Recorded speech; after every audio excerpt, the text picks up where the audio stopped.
Hello students, welcome to online class.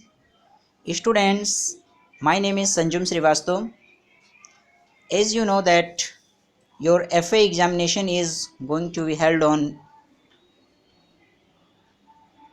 1st September 2020 to 3 September 2020. Okay, so I hope you all have received your exam kit and your preparation are also going on well. So I would like to give you some instruction for your examination, how to write your answers, what to write, how can you overcome the problems regarding the exams. So let's see the instructions.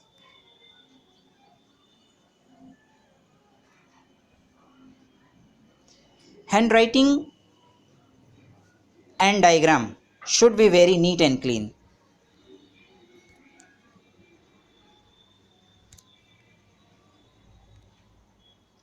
First point is आपकी writing और जो diagram आप उससे related जो बनाएंगे वो आपके right बहुत ही नीट एंड क्लीन होनी चाहिए. Is that clear? ताकि उसे टीचर अच्छे से पढ़ सके और पढ़ करके उसे आपको अच्छी मार्किंग कर सके. ठीक है. Next point is don't use whitener and also avoid over writing. आप वाइटनर का यूज़ नहीं करेंगे, वाइटनर का यूज़ बिल्कुल नहीं करेंगे और ओवर राइटिंग नहीं करेंगे. ठीक है. आप बिल्कुल नीट एंड क्लीन राइटिंग पर सही तरीके से जो है उसको लिखेंगे. This is the second point. Third point is there is no place provided for mentioning name for class 9th and 10th. So mention the name with father's name on the corner of the front page. जैसा कि paper में आपके students name के लिए कोई place नहीं है वहाँ पर, तो आप अपना नाम पेपर के कॉर्नर साइड पर जो है student's name and father's name जो है लिख देंगे. ओके. तो ये था आपका third point. Next point is full name, date, class with section and subject should be filled in if place has been provided for it. आप अपना फुल नेम लिखेंगे, डेट डालेंगे जिस डेट पे आप एग्ज़ाम दे रहे हैं, क्लास लिखेंगे, सेक्शन अगर उसमें सेक्शन का कॉलम बना हुआ है तो सेक्शन भी लिखेंगे, अदरवाइज़ आपका नाम, डेट, क्लास ये ज़रूर होना चाहिए and subject also mention. Okay. ये सब सारी चीज़ें क्लियरली उस पर लिखी होनी चाहिए आपके पेपर पर. ये था आपका fourth point. Next is fifth point. Exam should be held under the guidance of parents according to the time table. आपके एग्ज़ाम पेरेंट्स के ऑब्जर्वेशन में होगा. पेरेंट्स आपके सामने रहेंगे और आपके एग्ज़ाम किस तरह से आप दे रहे हैं उसे वॉच करेंगे. ओके. और टाइम टेबल के अकॉर्डिंग होना है. जो समय आपको टाइम टेबल पर दिया गया है उसी टाइम टेबल पर वो सारे पेपर्स आपको सॉल्व करने हैं. वो डेट वही होना चाहिए, टाइमिंग वही होनी चाहिए. पूरी ऑनेस्टी के साथ आप इस एग्ज़ाम को कंप्लीट करेंगे. Next sixth point. Student should have any class work. Student should have no any classwork.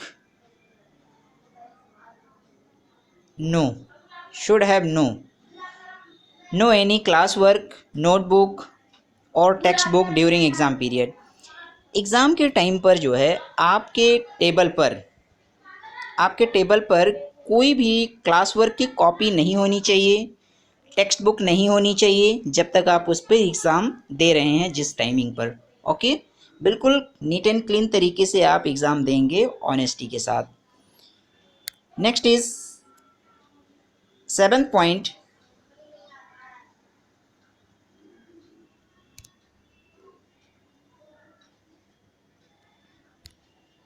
Seventh point is, after solving the question paper completely, paper should be revised once.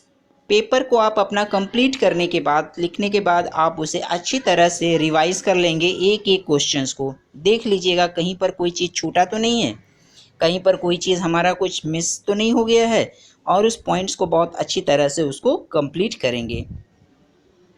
Next point is number 8, exam kit should be submitted on the date mention on the envelope, otherwise it will not be accepted.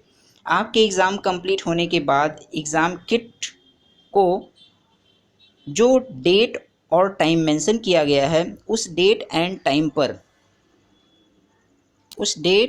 Time पर आप उसको school में ला कर के उसे submit कर देंगे। अगर आप उस डेट और उस समय पर नहीं करेंगे तो फिर आपके एक्सेप्ट नहीं किया जाएगा आपका answer sheets. Okay. 9th point, parents signature with date and time should be on last page of the subjects. Parents के सिग्नेचर होने चाहिए। पेरेंट सिग्नेचर आपके कॉपी पर पेरेंट सिग्नेचर करेंगे, डेट डालेंगे और टाइम भी मेंशन करेंगे। कहाँ पर? आपके इस पेज के लास्ट पेज पर, जो आपका एग्जामिनेशन जो आंसर शीट जो होगा उसके लास्ट पेज पर जो है पेरेंट्स के सिग्नेचर होंगे, वहाँ पर डेट डालेंगे और टाइम लिखेंगे। Okay. Next 10 point, no need to mention roll number. आपको रोल नंबर लिखने की कोई आवश्यकता नहीं है। Next 11th point, no page from any copy test should be torn और मिसिंग। आप अपने जो आपको कॉपी मिली एग्ज़ाम में जो मिलेगी, उसमें आप कोई भी पेज को फाड़ेंगे नहीं, उसको जो है ख़राब नहीं करेंगे। जितना है आप उसको उसी में उस तरह को आप करेंगे उस चीज़ को। ठीक है। Parents are requested not to help the student to write answers. Parents से यह रिक्वेस्ट किया जाता है कि बच्चे जब एग्ज़ाम दे रहे हों आपके सामने, तो आप उनकी हेल्प ना करें आंसर लिखने में। ये पेरेंट्स से रिक्वेस्ट है। 13th point, instructions for each type of question should be clear what how to answer. Instructions के अकॉर्डिंग जो भी आपको आंसर देना है, क्वेश्चंस के आंसर देने हैं, या आप जो कुछ इंस्ट्रक्शन दे रहे हैं, जैसे आप आंसर को लिख रहे हैं, पूरा क्लियरली होना चाहिए कैसे क्या चीज़ आप कर रहे हैं। यानी कि आपके आंसर बिल्कुल टू द पॉइंट सही तरीके से होने चाहिए। 14th number, margin on each page is compulsory. आपके आंसर शीट में जो मार्जिन होती है, जो लाइन खींची जाती है, जैसे कि यहाँ पे देख रहे हैं इस कॉपी में, आप यहाँ पे देखें इस तरह की जो दी गई है, ऐसे आपकी मार्जिन जो है, आप जो मार्जिन आप बना लेंगे उसको कि पेज के साइड्स में कितने स्पेस को छोड़ना है, वो आप अच्छी तरह से उसको कर लेंगे। ओके। यानी कि मार्जिन जो होता है, margin on each page is compulsory. तो मार्जिन आपके जो है होना चाहिए उसमें। नेम,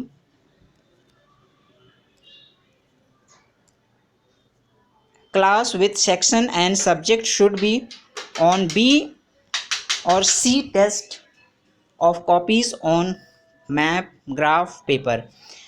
आप अगर कोई आंसर शीट आपने कंप्लीट कर लिया, ओरिजिनल आंसर शीट, उसके बाद जो है आप क्या करेंगे, B कॉपी, C कॉपी अगर आपने कोई ले रखा है तो उस पर भी ये मेंशन करेंगे अपने नेम को, सब्जेक्ट को, ये सब मेंशन कर देंगे। चाहे आपका ग्राफ हो चाहे मैप हो, वो सब आप उस पर मेंशन करेंगे।